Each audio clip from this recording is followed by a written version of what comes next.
tình chi anh bỗng hững hờ.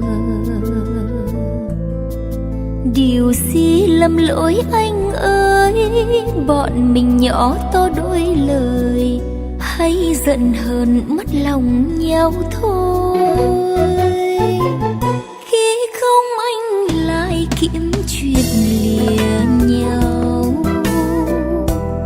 hay là anh quên người khác giang dầu.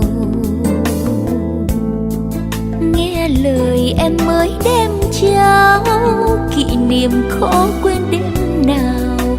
Thương nhau rồi anh đành phụ sao.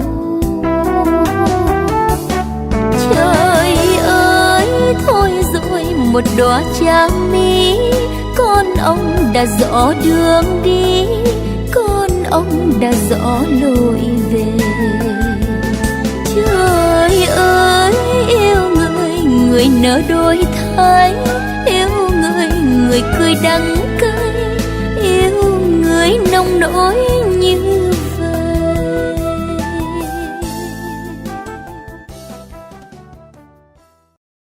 Every year in China, the number of unmarried women giving birth grows by 10 to 13%. And surveys by Chinese media show that unwed mothers are getting younger and younger. Many are struggling in a society ruled by tradition. Mario Ritter reports. 3 years ago, Yi Ran learned she was pregnant. She was scared, but the 30-year-old store assistant felt that at her age, this could be her last chance to have a child. So she decided to continue her pregnancy.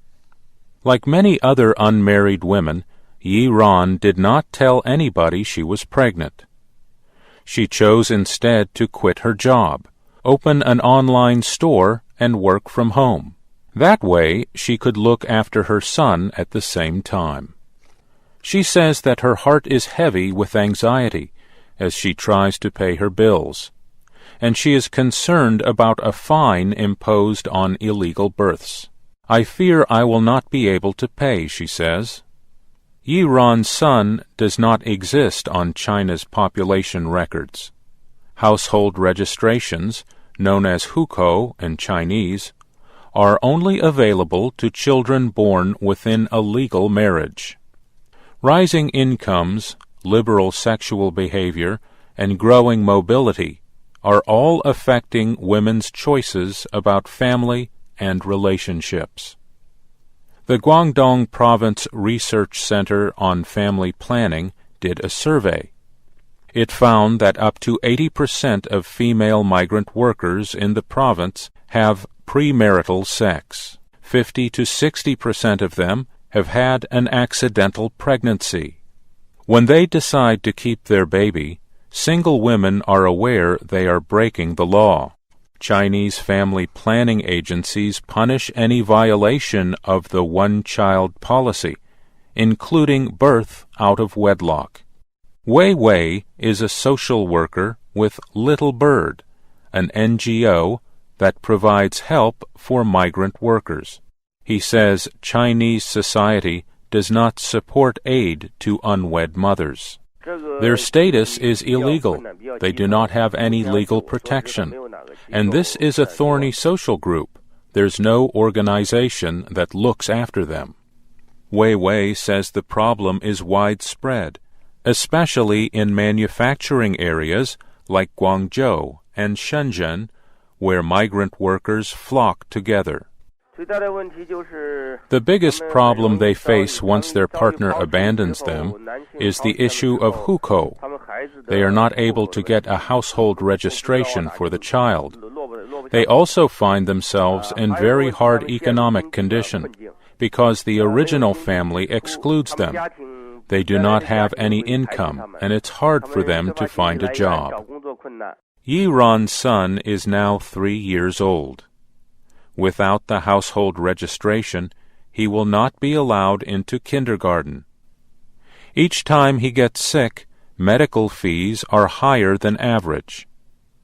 Since his mother does not have a marriage certificate, she cannot apply for registration. Little Bird's Wei Wei says there are few solutions other than marriage, but there is no way to avoid the social compensation fees for unwed mothers for breaking the one-child policy. The fines are often paid only by single mothers because their partners abandon them. The amount differs, and in some areas can be equal to 1 year's income.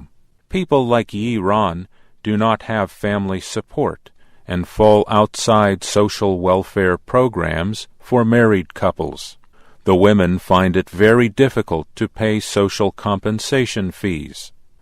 With little to no help available to them, unwed mothers rely heavily on each other.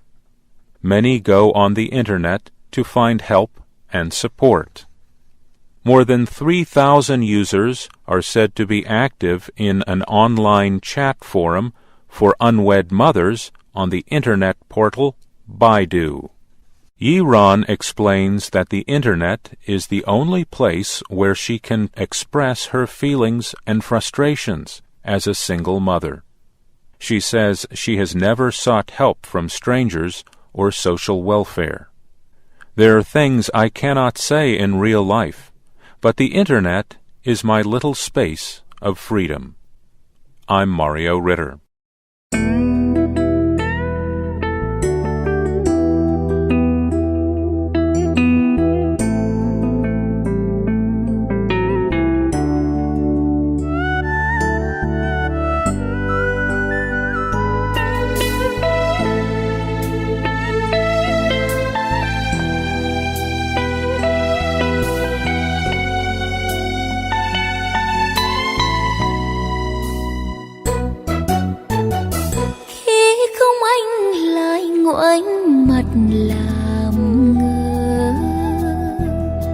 Tội tình chi anh bỗng hững hờ,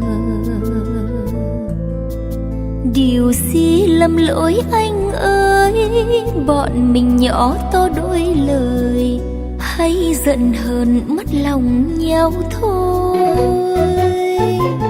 Khi không anh lại kiếm chuyện lìa nhau, hay là anh quên người khác sang giàu.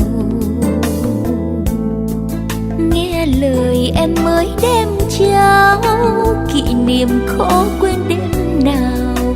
Thương nhau rồi anh đành phụ sao.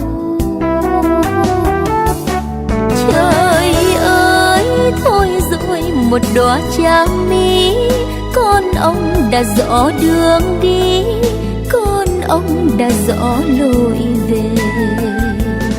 Trời ơi yêu người, người nở đôi thái, yêu người, người cười đắng cay, yêu người nông nỗi như vậy.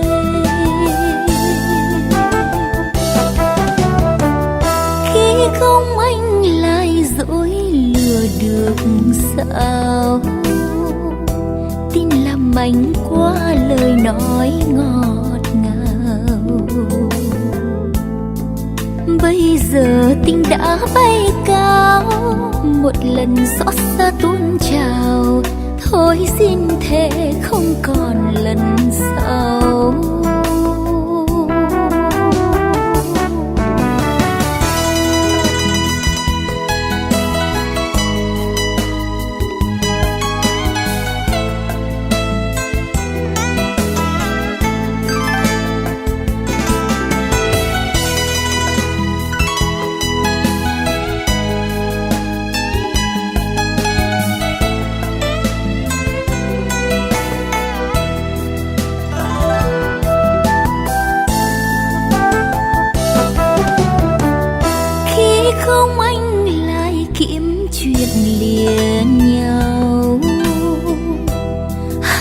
Anh quên người khác sang giàu.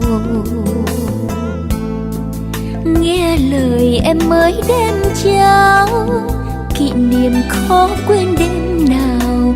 Thương nhau rồi anh đành phụ sao.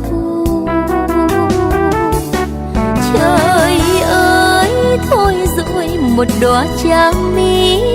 Con ông đã rõ đường đi, con ông đã rõ lối về. Trời ơi yêu người, người nỡ đổi thay. Yêu người, người cười đắng cay. Yêu người nông nỗi như vậy.